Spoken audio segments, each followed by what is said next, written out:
Good morning. Welcome back to work the day after Christmas. I hope that everybody had an excellent Christmas and now we're ready to go back to work. Today is Tuesday, December 26, 2023. It is 10 a.m. and all members of the court are present. This meeting is hereby called to order. Everyone will please rise for an invocation delivered by the Honorable Ernie Cook, and after that we'll have the Pledge of Allegiance. Dear Heavenly Father, thank you for all the many blessings that you've given us. Lord, today as we conduct the business of the county, please lead, guide us, and direct us in a direction in which you choose. I ask this in your name. Amen. Amen. The pledge.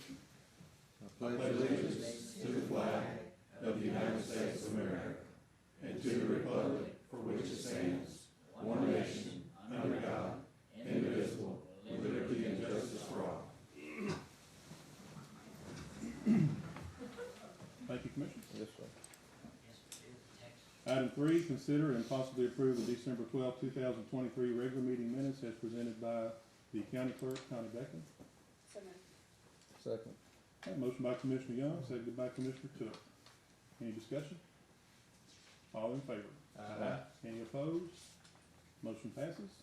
Item 4, consider approval of request to cancel all registered claims from December 12, 2023 and approval of cash statement presented today by the County Treasurer, Mrs. McWilliams. Good morning. Good morning.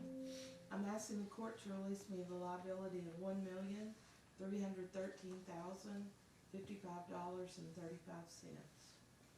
On our cash report and general checking, we have $1,644,202.51. In First Financial Bank, general checking, special money market, $9,505,576.29.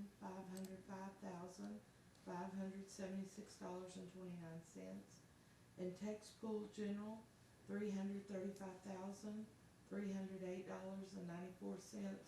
for a total of cash funds of $11,485,087.74. Move to approve as presented. Second. Have a motion by Commissioner Young, seconded by Commissioner Cooper. Any discussion? All in favor? Aye. Any opposed? Motion passes. Thank you. you. Item 5, authorization to pay county bills as presented by the County Auditor, Mrs. Gore.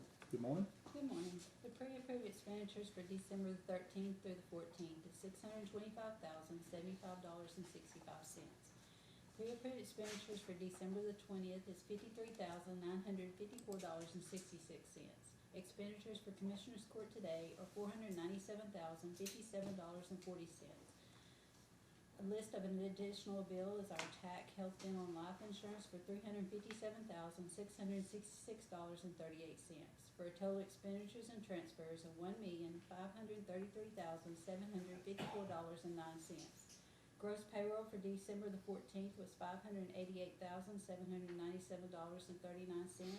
and the total transfers for that payroll was $723,544.42. Please pay bills.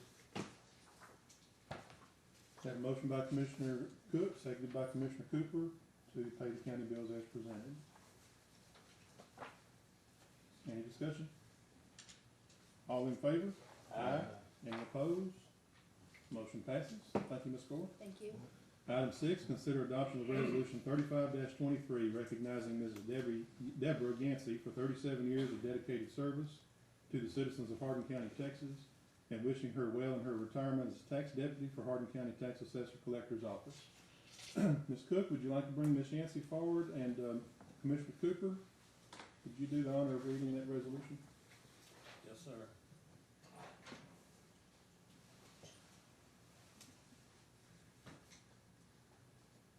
Whereas Deborah Yancey has served over 37 years as Deputy Voter Registrar in the Hardin County Tax Office beginning November 1st, 1986.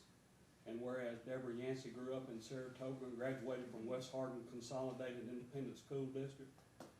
And whereas Deborah Yancey served as tax deputy and voter registrar under the late Jeanette McWright from November 1986 through January 1993, under the late Billy Caraway until November 1998, under Shirley Stevens until December 2016, and continued under Shirley Cook from January 2017 until her retirement.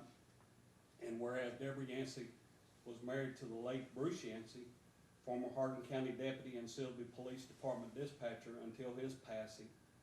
And whereas Deborah Yancey had one son, Douglas, has one daughter, Lori, two grandchildren, Lexi and AJ, and one great-grandchild, Rylan.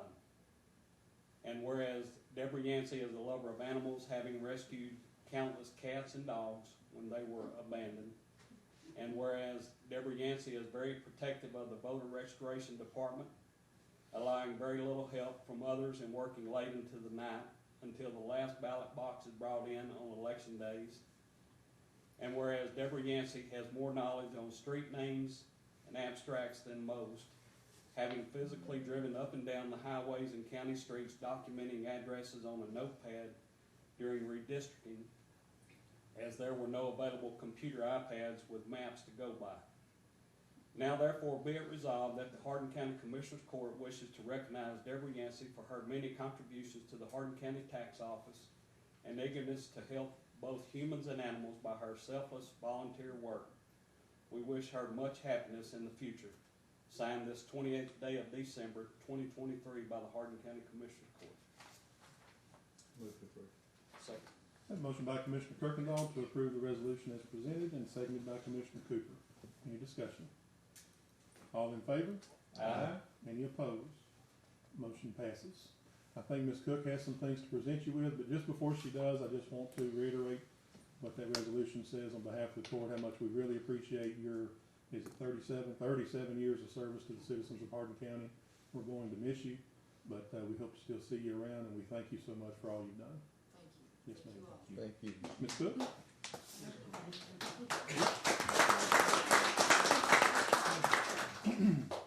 Debbie, this is not Debbie's thing to want to be here, I'm sure you know. And we talked about the animals, and thank Monica Kelly for, working that, but she took She our does a words great and job. just Yeah. made it beautiful, Any spare box that we have, Debbie said, oh, I had a cat come up last night, I need a spare box. She's really, very, very passionate about that, and very tender-hearted about that, and, we are gonna miss Debbie, it's all gonna change in a few days, but, we will miss Debbie. Debbie's just a steady, she's very quiet, over in her corner, very quiet, but we will miss her. And this is certificate of retirement, Debbie Yancey, 37 years of loyal, dedicated service to Hardin County, signed this 26th day of December 2020. Would you? One more. Let me do one more real flash. Thank you very much. And then the county, there's Miss jacket, keep you warm, she's always cold. Goodness, Yes, she's always cold, that'll yes. keep you warm. And, Oh, okay, let's do one like that. Okay. That's good, thank you. and then in the tax office, we have something for you. One more. It's okay. I think Yes, the ma'am. one with the sweater was it a shirt, a jacket? And we have this plaque that says, never underestimate the difference you made in the lives you touched. Enjoy the next chapter, Debbie Yancey, 37 years.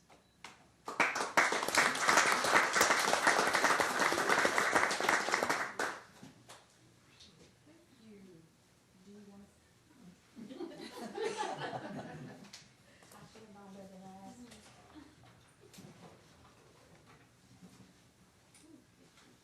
Thank you, Debbie. Thank you. She's never, she leaves.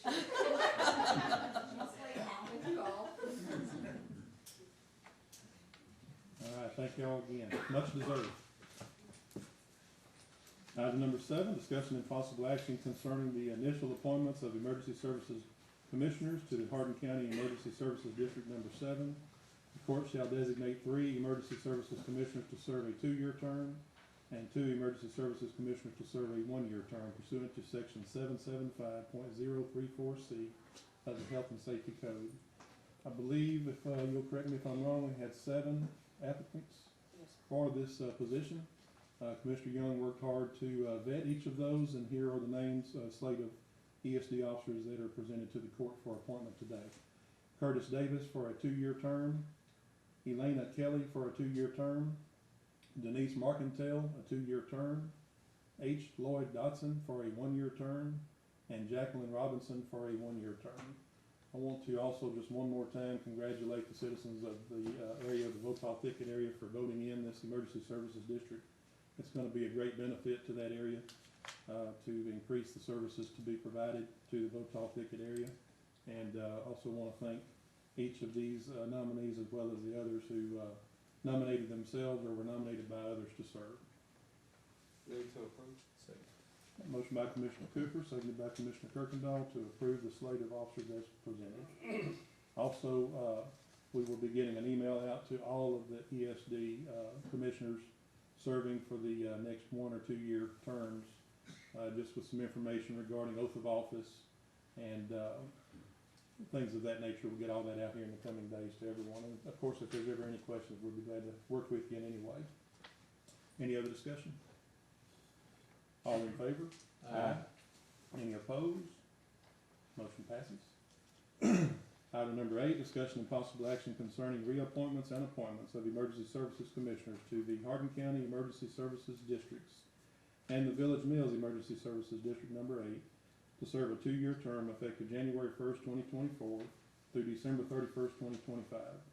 The reason I single out the Village Mills Emergency Services District number 8, they are they serve Hardin and Tyler County, so they're not just a Hardin County ESD. That's confusing sometimes to some people, even to myself. So this is going to take care of all the other established ESDs, including Village Mills ESD number 8. We have a slate of officers that have been submitted by the commissioners who handle each of these or serve in the same area as these ESD districts. I'm going to read the names off that have been submitted to the court for approval. For ESD number 1, serving the Coombs area, Mr. Jeff Lacombe, David Smallwood, and Dale Williford. ESD number 2, serving the Lumberton area, Fritz Erbelding and Max Turner. ESD number 3, serving the Batson area, Barbara Hughes, Danny Kyle, Dalton Griffin. ESD number 3 was Saratoga. I apologize. Number 4 is Batson, Mr. John Leslie Hancock and Carl Price.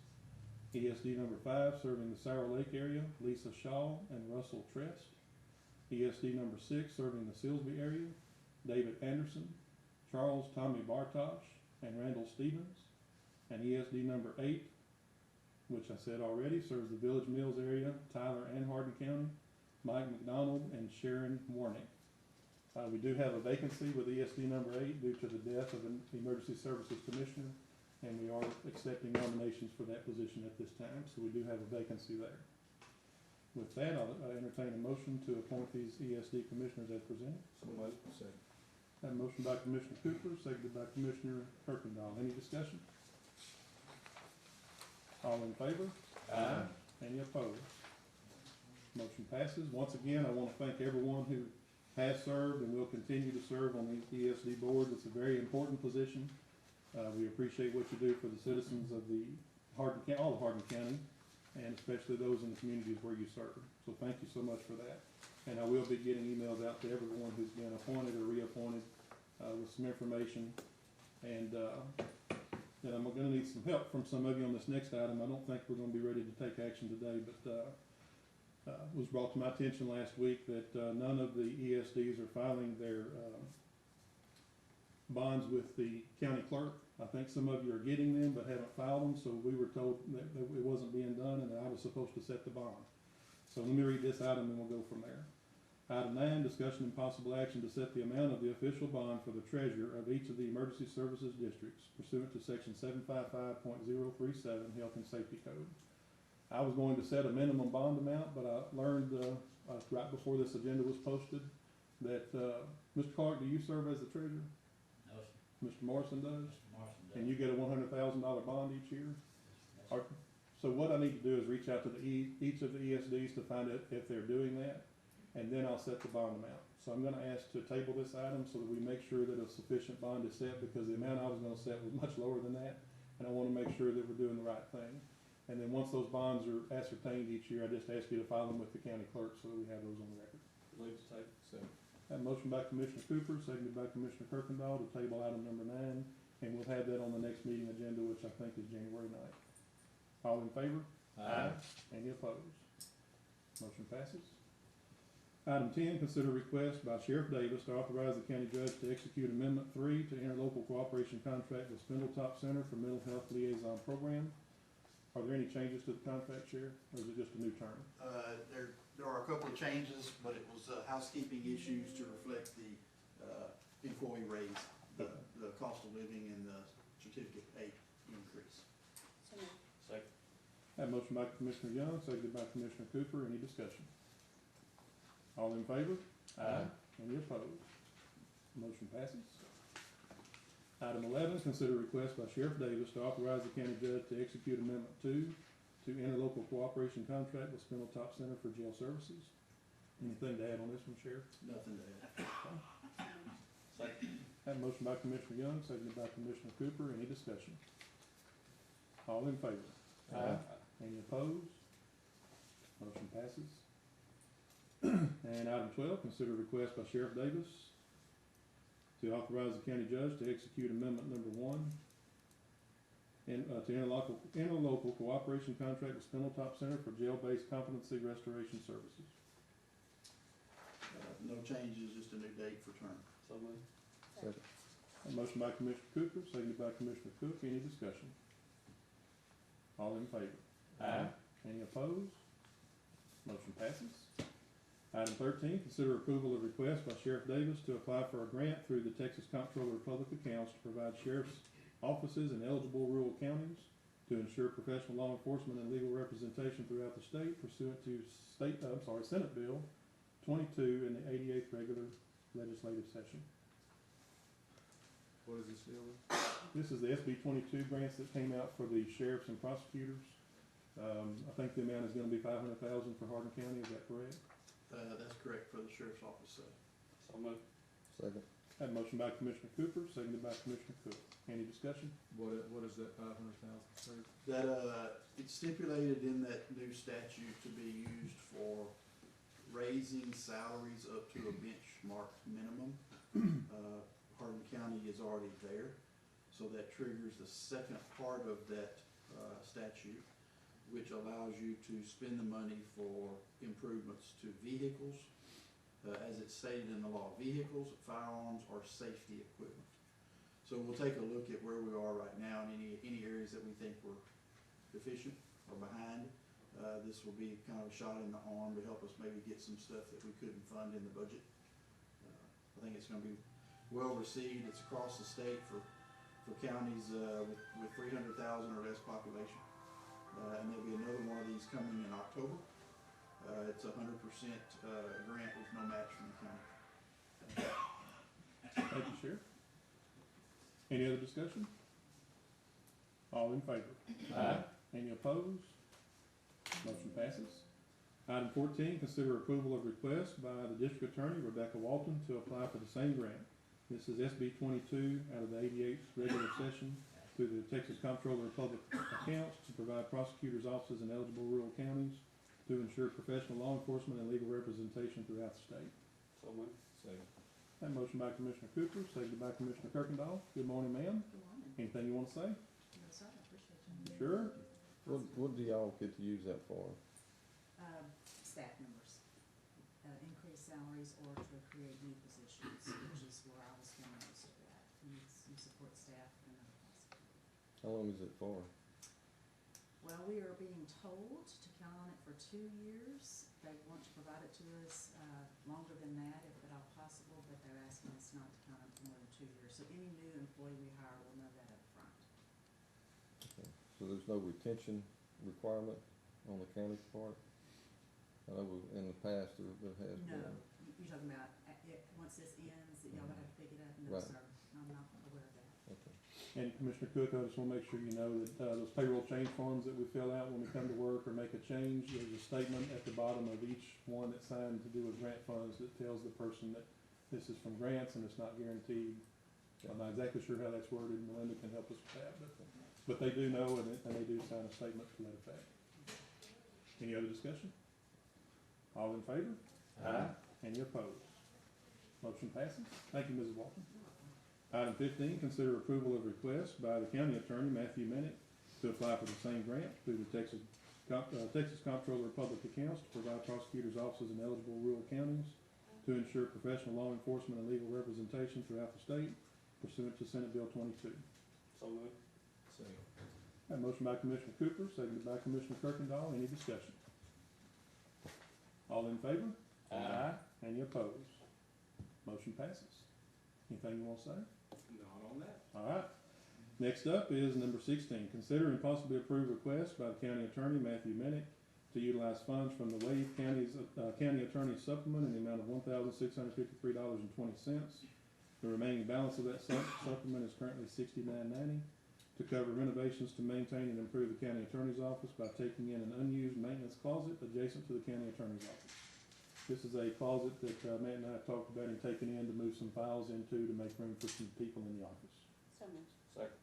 That motion by Commissioner Young, seconded by Commissioner Cooper. Any discussion? There's no issue with moving funds from there to that. No, we can use it for any of our office expenses necessary to maintain the office. Thank you. All in favor? Any opposed? Motion passes.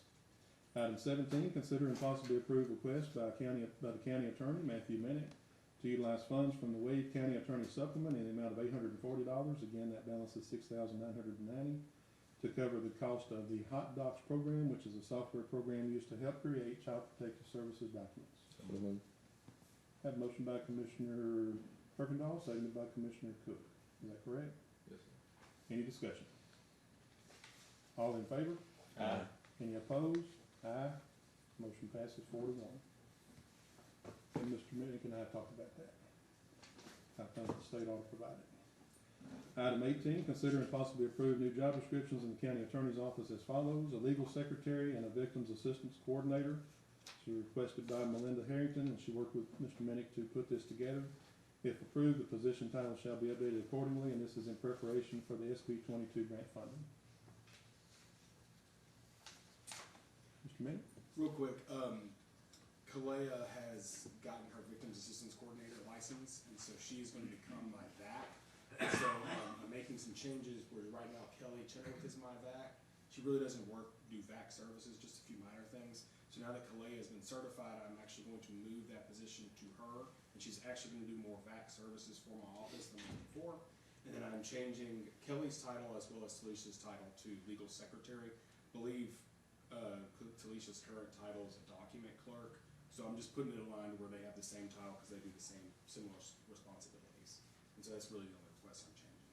And the Senate Bill 22 that we are receiving allows us to use funds for our victims assistance coordinators to be able to help us in our offices. And so it will help with that as well. So Thank you, moved. Mr. Minnick. Second. That motion by Commissioner Cooper, seconded by Commissioner Young. Any discussion? Yes, sir. Mr. Kirkendall? So we're giving her new responsibilities, or we're gonna be asking for the county to give her more money? No, in fact, based on, I've been working with the auditor's office, my intent is to actually, Kalea gets paid right now through my pretrial diversion fund as well as a little bit from the county. My intent is to give her half from Senate Bill 22 for the victims assistance and stuff, and keep her the rest of it through pretrial services. So actually the county, my budget will actually not be paying her, my pretrial fund will as well as the Senate Bill 22. So no additional funds will be coming from the county. So on that SB 22, will there be a statement when she gets the? That is correct, yes. Okay. And there's some other things to go into, but there are some ways that I can help pay her if that does not come in, where it would not affect the county. Thank you. Any other discussion? All in favor? Aye. Any opposed? Motion passes. Thank you, Mr. Minnick. Thank you. Item 19, consider and possibly approve an allocation of American Rescue Plan Act funding in the amount of $39,000 to implement and configure eFile Texas with the Justice Court's records management software. This includes the initial setup and 1 year of support for all 6 of the JP offices. So moved. Second. That motion by Commissioner Cooper, seconded by Commissioner Cook. And we do have a statement from the grant administrator that this is an eligible expense for the ARPA funds. Any other discussion? Do we currently use E5 in JP? I think some of them use it, but it's not integrated with the new software. I think if I'm not mistaken, one or two of them use it now, but they need to integrate it with their new software program. Any other discussion? All in favor? Any opposed? Motion passes. Item 20, consider approval of request by Judge Wayne McDaniel to approve requisition number 07345 in the amount of $876 to M&M Embroidery for shirts for Commissioners Court members. So moved. I have a motion by Commissioner Cooper, seconded by Commissioner Young. Any discussion? All in favor? Any opposed? Motion passes. Item 21, discussion only by any county official of any item not on the agenda without taking any action.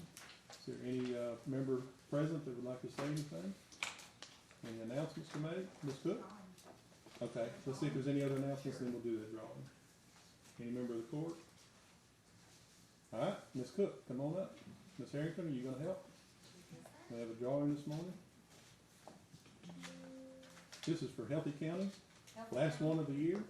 Yes, and, before we do draw, I guess I need to let everybody know, if you haven't let your employees know, everybody that did go and receive their wellness check has received their personal day, for 2023, and it must be used by November the 30th, 2024, or they'll lose it. And everybody that was supposed to get it, you know, I know you did some auditing there to make sure you caught everybody. I hope so. An email was sent out to all elected officials and department heads, and so I think that we've got it taken care of. Thank you. Our last drawing. And this gift card is provided, by Judge McDaniel in Yes, Hardin ma'am. County. I remember. You did good. You did.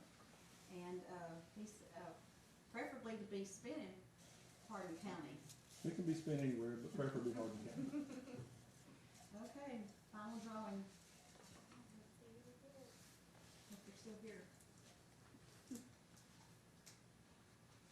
Oh, you wanna read it? Rhonda Asher from the tax office. All right. Congratulations, Rhonda. Thank you. Thank you. Is there a time to re-enroll next year? When does that come up for the Healthy County? We'll start again in January. Okay. And then, of course, you have to have your physical done by September the 30th. Perfect. So we'll be sending an email out next month. All right, thank you. Thank you.